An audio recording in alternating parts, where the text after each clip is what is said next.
الحمد لله وحده والصلاة والسلام على من لا نبي بعده وعلى آله وأصحابه أما بعد. أعوذ بالله من الشيطان الرجيم. بسم الله الرحمن الرحيم. قد كانت لكم أسوة حسنة في إبراهيم والذين معه عن عبد الله بن عباس رضي الله عنهما قال قال رسول الله صلى الله عليه وسلم اغتنم خمسا قبل خمس شبابك قبل هرمك وصحتك قبل سقمك وفراغك قبل شغلك وغناك قبل فقرك وحياتك قبل موتك. رواه الحاكم في المستدرك أو كما قال النبي صلی اللہ علیہ وسلم. جو ساتھی باہر ہیں اور بیان سننا چاہتے ہیں وہ اندر آ جائیں، اندر آ کے مل کے بیٹھیں، اس سے زیادہ فائدہ ہوگا انشاءاللہ. یہ جو زندگی ہمیں ملی ہے، جسے ہم جی رہے ہیں، یہ اللہ تعالیٰ کی بہت بڑی نعمت ہے. زندگی بہت بڑی نعمت ہے.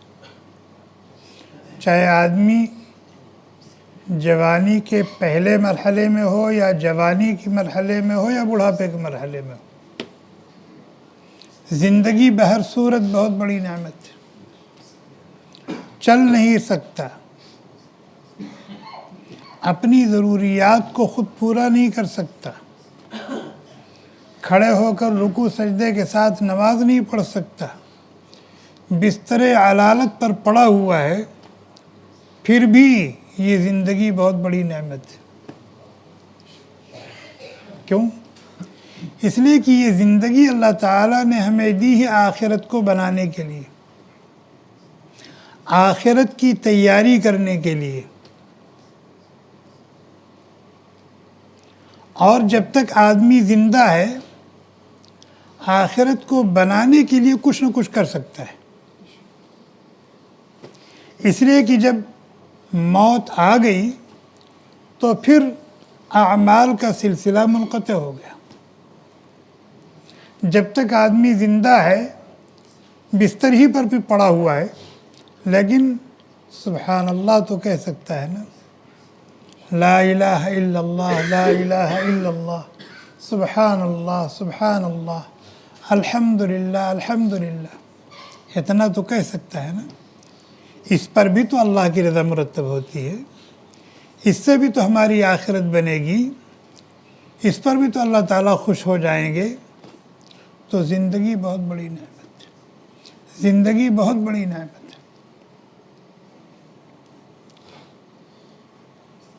کل قیامت کے دن اعمال کو تولنے کے لیے ترازو نصب کیا جائے گا. کل قیامت کے دن اعمال کو تولنے کے لیے ترازو نصب کیا جائے گا. اللہ تعالیٰ کہتے ہیں وَنَضَعُ الْمَوَازِينَ الْقِسْطَ، ہم انصاف کی ترازو نصب کریں گے. وَالْوَزْنُ يَوْمَئِذٍ الْحَقِّ، اس دن اعمال کا تولا جانا یہ برحق ہے. جو ترازو نصب کی جائے گی اس کے پلڑے کتنے بڑے بڑے ہوں گے؟ 2 پلڑے ہوتے ہیں ترازو میں نا، تو ایک پلڑا اتنا بڑا ہوگا کہ 7 آسمان 7 زمین اور اس کائنات میں جو کچھ ہے وہ سب ایک پلڑے میں رکھ دیا جائے، پھر بھی وہ پلڑا بھرے گا نہیں، پھر بھی وہ پلڑا نہیں بھرے گا. اب سوچئے کہ کتنا بڑا پلڑا ہوگا اس ترازو کا. تو 7 آسمان 7 زمین اور آسمان اور زمین میں جو کچھ ہے، دریا پہاڑ اور پتہ نہیں کیا کیا ہے، شجر حجر، سب اس ترازو کو بھر نہیں سکتے، پلڑے کو بھر نہیں سکتے. لیکن اللہ کے نبی علیہ السلام نے فرمایا، مسلم شریف کی روایت ہے، ابو موسیٰ اشعری رضی اللہ تعالیٰ عنہ راوی ہیں، کہتے ہیں کہ اللہ کے نبی علیہ السلام نے فرمایا والحمد للہ تملآن، والحمد للہ تملآن، کہ الحمدللہ اخلاص کے ساتھ دل کی گہرائیوں سے کہا جائے تو اس پر اللہ تعالیٰ اتنا اجر دیتے ہیں، اتنا اجر دیتے ہیں کہ ترازو کا دونوں پلڑا بھر جائے گا۔ تو میں یہ عرض کر رہا تھا کہ زندگی بہت بڑی نعمت ہے، اور آدمی کچھ نہیں کر سکتا، بستر پر پڑا ہوا ہے، لیکن سبحان اللہ الحمدللہ الحمدللہ کہہ سکتا ہے، یہ بہت بڑی نعمت ہے، بہت بڑی نعمت ہے۔ اس لیے کہ جہاں اس جسم سے روح نکلی اعمال کا سلسلہ منقطع۔ اب آپ نہ نماز پڑھ سکتے ہیں، نہ آپ قرآن پڑھ سکتے ہیں، نہ آپ صدقہ و خیرات کر سکتے ہیں، نہ آپ سبحان اللہ اور الحمدللہ کہہ سکتے ہیں، سب ختم ہو گئے۔ اذا مات ابن آدم انقطع عملہ، جب انسان مر جاتا ہے تو اس کے اعمال کا سلسلہ منقطع ہو جاتا ہے، ختم ہو جاتا ہے۔ تو میں نے عرض کیا کہ زندگی بہت بڑی نعمت ہے، اس لیے اللہ کے نبی علیہ السلام نے فرمایا اغتنم حیاتک قبل موتک، موت سے پہلے اپنی زندگی کو غنیمت جانو، اور یہ زندگی آخرت کو بنانے کے لیے دی گئی ہے، آخرت کو بنا لو، آخرت کو سنوار لو، آخرت کو سجا لو، جو بھی کر سکتے ہو وہ کر گزرو۔ اور اس زندگی کے 3 مراحل ہیں، جو زندگی ہمیں ملی ہے، اس زندگی کے 3 مراحل ہیں، اور تینوں مراحل کے لوگ یہاں بیٹھے ہوئے ہیں، تینوں مراحل کے لوگ یہاں بیٹھے ہوئے موجود ہیں۔ ایک بچپن کا مرحلہ ہے، بچے بھی یہاں ہیں، اور ایک جوانی کا مرحلہ ہے، جوان بھی یہاں بیٹھے ہوئے ہیں، اور ایک بڑھاپے کا مرحلہ ہے، بوڑھے بھی یہاں بیٹھے ہوئے ہیں۔ تو زندگی کے 3 مرحلے ہیں، بچپن، جوانی اور بڑھاپا۔ ان تینوں مراحل میں سب سے سنہرا اور قیمتی، سب سے مبارک اور عظیم الشان مرحلہ کون سا ہے؟ شاباش، ہاں، جوانی کا، جوانی کا مرحلہ۔ زندگی کے ان 3 مراحل میں سب سے اہم، سب سے قیمتی، سب سے مبارک، سب سے قابل قدر، سب سے زیادہ عظیم الشان مرحلہ یہ جوانی کا مرحلہ ہے، جوانی کا مرحلہ ہے۔ کیوں؟ اس لیے کہ جوانی میں قوا مضبوط ہوتے ہیں، ہمتیں جوان ہوتی ہیں، حوصلے بلند ہوتے ہیں، عزائم پختہ ہوتے ہیں، انسان دنیا کی لائن سے یا آخرت کی لائن سے جو کرنا چاہے وہ کر سکتا ہے، جو کرنا چاہے وہ کر سکتا ہے۔ جوان نے سوچ لیا کہ اس پہاڑ کو یہاں سے وہاں کرنا ہے، پہاڑ کو یہاں سے وہاں کرنا ہے تو کر سکتا ہے، اور کرنے والوں نے کر کے دکھایا ہے۔ فرہاد نے شیری کو پیغام دیا نکاح کا، اور شیری کو فرہاد پسند نہیں تھا، اس لیے اس نے سوچا کہ اگر نہ کہتی ہوں تو یہ میرا عاشق ہے، اس کا دل ٹوٹ جائے گا، اور اگر ہاں کہتی ہوں تو کیسے کہوں، مجھے پسند نہیں ہے، اس لیے ایسی شرط لگا دو جو یہ پوری نہ کر سکے۔ چنانچہ اس نے کہا کہ میں تم سے شادی کر سکتی ہوں، بس ایک شرط ہے، فلاں پہاڑ ہے اس کو کاٹ کر کے وہاں سے لے کر میرے گھر تک دودھ کا دریا بہا دو، پھر میں پیغام قبول کرتی ہوں، تم سے شادی کر لوں گا۔ اور فرہاد نے ایسا کر لیا تھا، فرہاد نے ایسا کر لیا تھا۔ تو یہ واقعہ میں نے اس لیے سنایا کہ جوانی دیوانی ہوتی ہے، الشباب شعبۃ من الجنون، یہ عربی کا محاورہ ہے. الشباب شعبۃ من الجنون. جوانی دیوانی ہوتی ہے، وہ یہ نہیں دیکھتی کہ آگے کیا ہے، بس وہ یہ دیکھتی ہے کہ مجھے آگے جانا ہے، بس مجھے آگے جانا ہے. پہاڑ ہٹاؤں گا، رکاوٹیں ہیں دور کروں گا، دریا ہے تیر کے پار کروں گا. جوانی ایسی ہوتی ہے. اسی لیے اللہ تبارک و تعالیٰ نے قرآن کریم میں اور نبی اکرم صلی اللہ علیہ وسلم نے احادیث مبارکہ میں جوانوں کے قصے بیان کیے ہیں، جوانوں کے واقعات بیان کیے ہیں، ان کے احوال بیان کیے ہیں، ان کے قصے بیان کیے ہیں، اور جوانی کی قدر کرنے کی ترغیب دی ہے، تاکید کی ہے، اور جوانی کے قیمتی لمحات کو ضائع ہونے سے بچانے کا حکم دیا. حضرت عبداللہ ابن عباس رضی اللہ تعالی عنہما کہتے ہیں ما بعث اللہ نبیا الا شابا.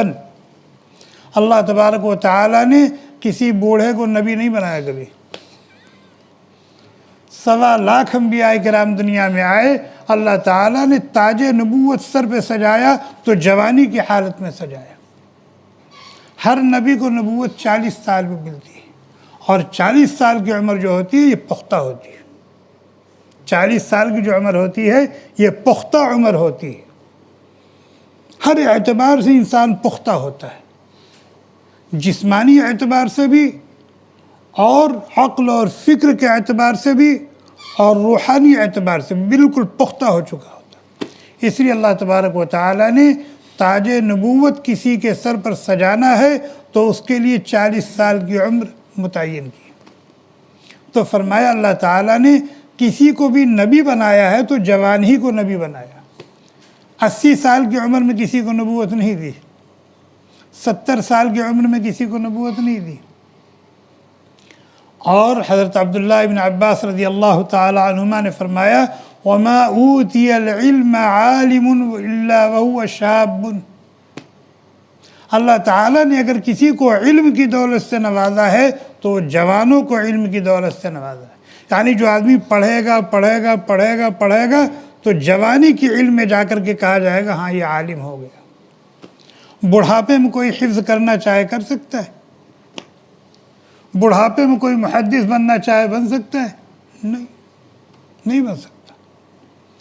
اور اللہ تعالیٰ نے قرآن کریم میں حضرت ابراہیم علیہ السلام کا واقعہ بیان کیا.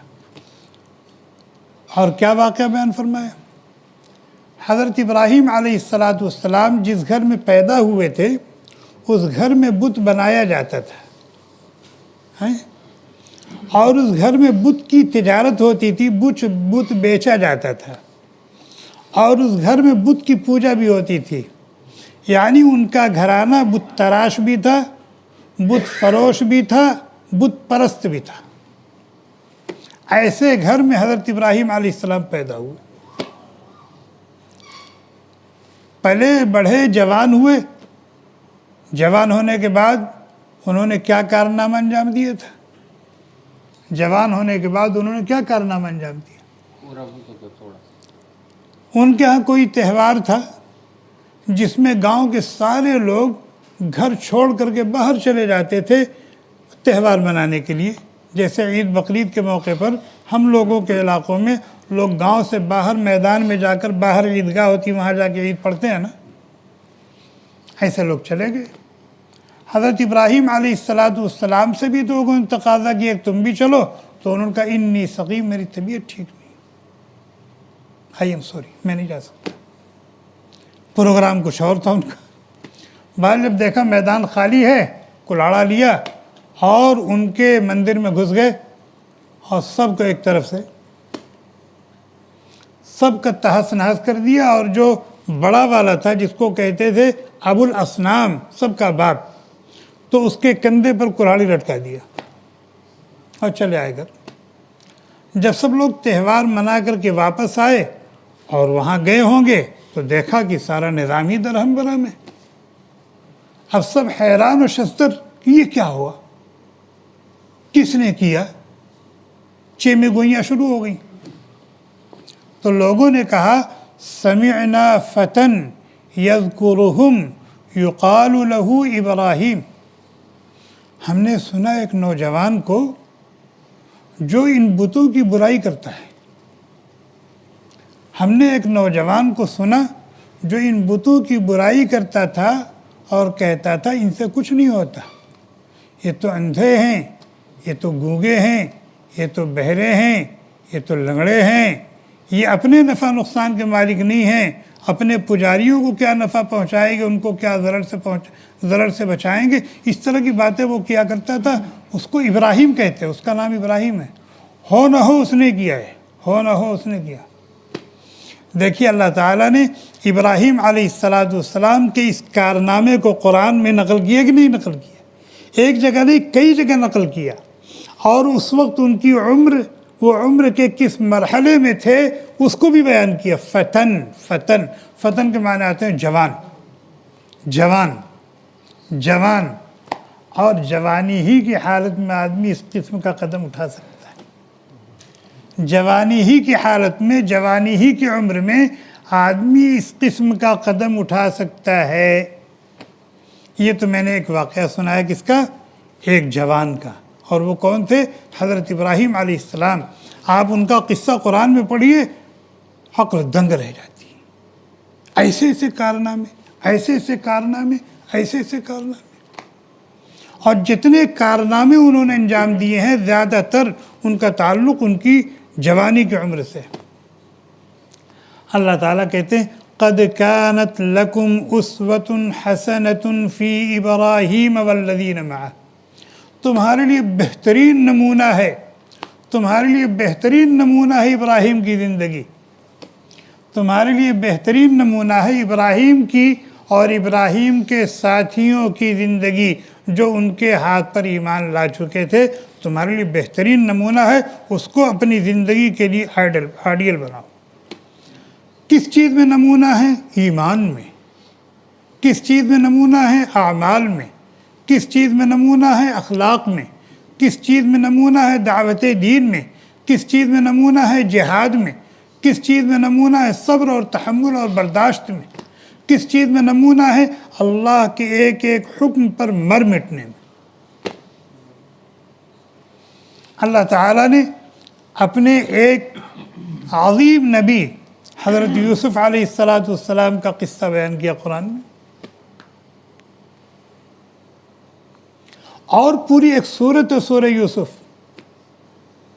جس میں اللہ تعالیٰ نے ان کے واقعے کو بیان کیا، اور بچپن سے لے کر کے وفات تک کے واقعے کو بیان کیا۔ بچپن سے لے کر کے جب وہ اپنے باپ کی گود سے چھینے گئے ہیں، 7 سال کی عمر تھی، کنعان کے کنویں میں ڈالے گئے، پھر وہاں سے نکال کر کے بازار مصر میں بیچے گئے، عزیز مصر کے گھر میں ان کی پرورش ہوئی، پلے بڑھے، جوان ہوئے، اور وہیں پھر بڑی آزمائش میں مبتلا ہوئے۔ خود جو ان کی مربیہ تھی، جو ان کی پرورش کرتی تھی، ان کی دیکھ بھال کرتی تھی، ماں کے درجے میں تھی، وہ فریفتہ ہو گئی، اور گناہ پر اس نے ان کو ابھارنا چاہا، آمادہ کرنا چاہا، اور ان کو اپنی خواہش اور اپنی مطلب براری کے لیے آمادہ کرنے کے لیے جو کچھ کر سکتی تھی وہ اس نے کیا۔ لیکن یوسف علیہ السلام نے اللہ کی توفیق سے اپنی کیسی حفاظت فرمائی؟ اپنی عزت و ناموس، عین جوانی کا وقت ہے، عین جوانی کا وقت ہے،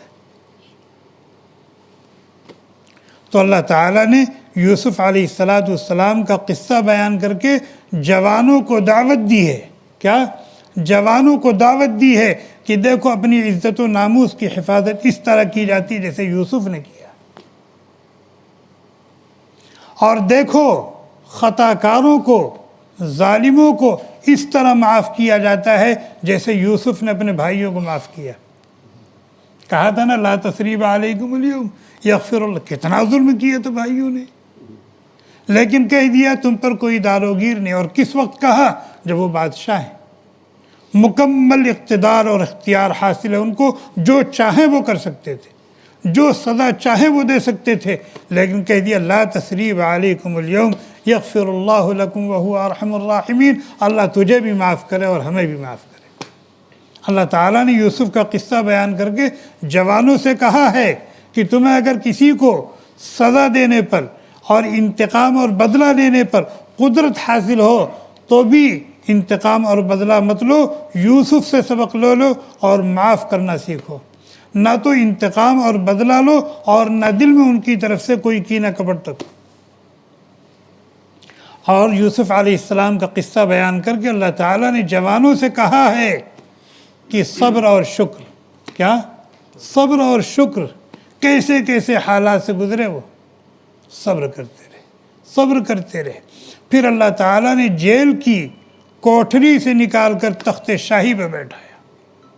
تخت شاہی پہ بیٹھنے کے بعد اکڑے نہیں، اترائے نہیں، کھینچے نہیں، تنے نہیں، اللہ کا شکر ہے، اللہ کا شکر ہے۔ رب قد آتیتنی من الملک وعلمتنی من تعویل الاحادیث، میرے رب یہ سب تیری نوازش ہے، میرے رب یہ سب تیری عطا ہے۔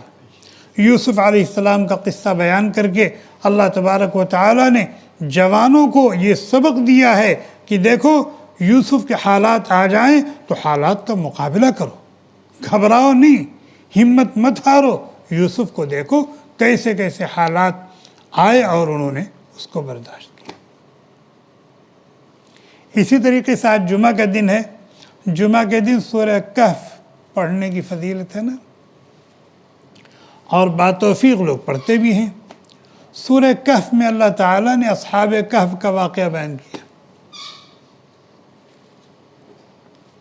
اذ اول فتیۃ الی الکہف، اذ اول فتیۃ الی الکہف، فتیۃ یہ فتن کی جمع ہے، فتن کے معنی بھی میں نے بتایا جوان، اور فتیۃ کے معنی جوانوں کی ایک ٹولی، جوانوں کی ایک ٹولی۔ وہ تھے کون؟ جس ملک میں وہ رہتے تھے اس ملک میں کفر و شرک کا دورہ تھا۔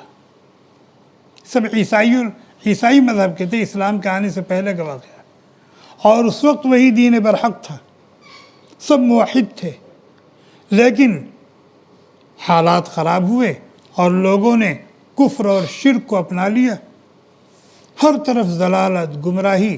اب یہ جوانوں کا ایک ٹولہ تھا، لوگوں کو سمجھاتے بجھاتے تھے، نصیحت کرتے تھے، دعوت دیتے تھے، لیکن بجائے لوگ ان کی نصیحت سننے کے، ان کی دعوت کو قبول کرنے کے، سمجھنے بوجھنے کے، لوگ ان کے قتل کے درپے ہو گئے اور خود ان سے ایمان کی دولت چھیننے پر آمادہ ہو گئے۔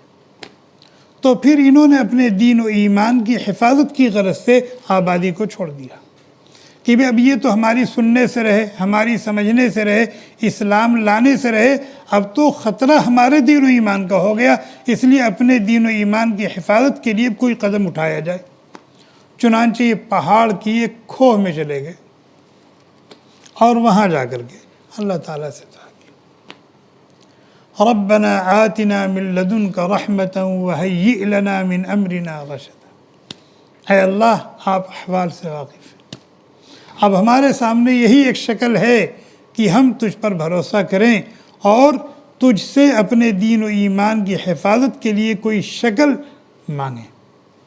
پھر اللہ تعالیٰ نے لمبا واقعہ ہے، ان کے اوپر نیند مسلط کر دی، 300 سال وہ سوتے رہے۔ تو اللہ تعالیٰ نے یہ واقعہ نقل کر کے ہمیں سبق دینا چاہا ہے۔ قرآن کوئی قصہ کہانی کی کتاب تھوڑی ہے، یہ واقعہ بیان کر کے یہ بتایا کہ دیکھو یہ بھی جوانوں کا ایک ٹولہ تھا، انہوں نے کتنی بڑی قربانی دی اور کتنا بڑا قدم اٹھایا، کس کی نسبت سے؟ اللہ کی نسبت سے، اللہ کے دین کی نسبت سے۔ اگر تمہیں جوانی ملی ہے تو اپنی جوانی کے قیمتی لمحات کو یوں ضائع مت کرو، اللہ کی نافرمانیوں میں مت لے جاؤ، ادھر ادھر مت گزارو، بلکہ ان کو قیمتی بناؤ، ان کو قیمتی بناؤ۔ کہتے ہیں جوانی کا ایک سجدہ بڑھاپے کے 1000 سجدے سے بڑھا ہوا ہے، جوانی کا ایک سجدہ بڑھاپے کے 1000 سجدے پر بھاری ہے، یہ کہاوت ہے اردو کی۔ کیوں بھائی؟ وہ بھی سجدہ کر رہا ہے، وہ بھی سجدہ کر رہا ہے، کیوں فرق ہے؟ اس لیے کہ جوان کو جانے کی سینکڑوں جگہ ہیں، وہ کہیں بھی جا سکتا ہے۔ بوڑھا